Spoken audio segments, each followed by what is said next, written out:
Leksemizden devam hürmetlik vatandaşım. Banka uftırış kıldı. Bankada zapas saklangan dollar qatarlıq chet el provod yani tashqi provod yo'q. Xalq pulining krizisi yetib keldi mavzuli xabar 1-oyning 16-kuni Washington orbiti e'lon qilingan edi. Bugun sizlarni mush xabar bilan tanishtiramiz. Mush xabarni sizlarga tanishtiramiz. Washington orbiti Beijingda tijorat qiladigan bir bankining uftirishiga erishdi. Dollar yani Tayland puli qatarlıq pullardan zapas saqlangan pul yo'q. Bankada zapas pul yo'q.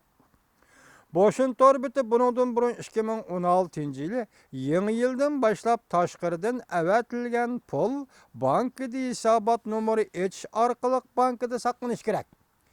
Masalan, Amerikadek, Angliyadek, Germaniyadek davlatlarda yashayotgan Xitoylar avatgan pul albatta u tashqi provod hisobiga kirdi. Shuni bevosita o'zining oilasiga avatmay, avval bankada hisob etish kerak. Bankada ochilgan hisobot nomeriga sen avatgan pulingni solasan, lekin u yerdan biz sening oilangga xalq puli beramiz, dollarni bermaymiz, yevroni bermaymiz, Angliya pond sterlingni bermaymiz demakchi.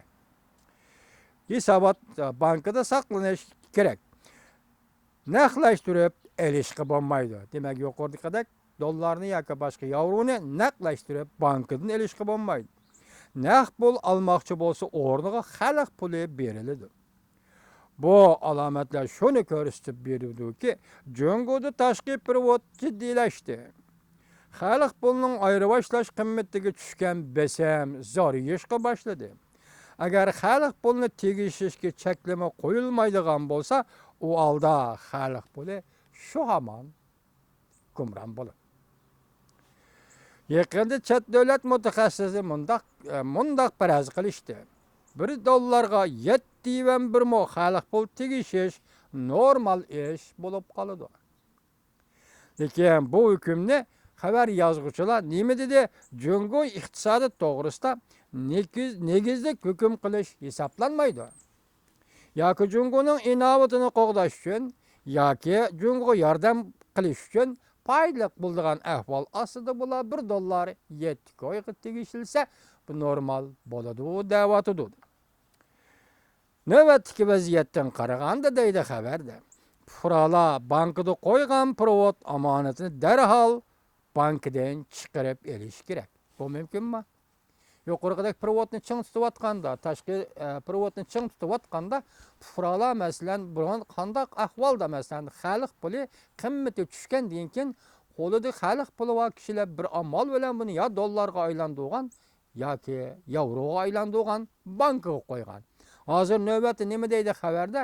Jiddiy masala, mushu yevroni bankga qo'ygan, dollarni bankga qo'ygan kishilar bu tashqi provodni darhol bankdan olib olish kerak deydi. Vaziyatdan qaraganda yuqoriqilab bankga qo'ygan provod omonatini darhol bankdan chiqarib olishlari kerak.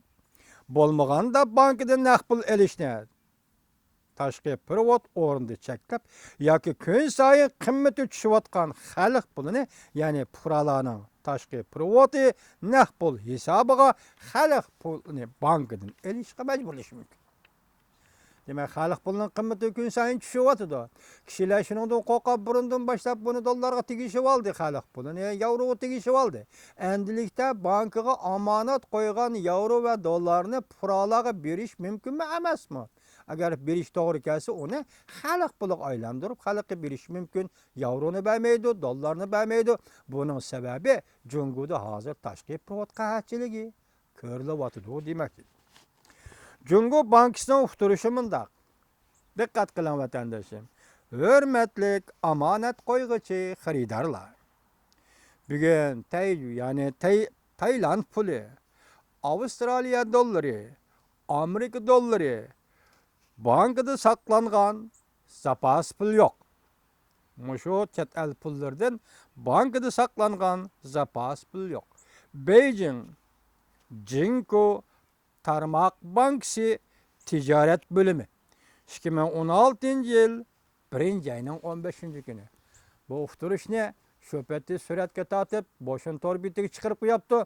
Men shuningdek xatni tarjima qilib yo'ldoshlarga aytib o'taman. Demak, hozir Jungoda bo'lib o'tgan qaychilik privatni cheklash, privatni fuqarolarga berishni cheklash. Chunki bu fuqaro anima privat aziyishga boshlaydi degan gap. Bu vaqtda Jungodan bo'ldi.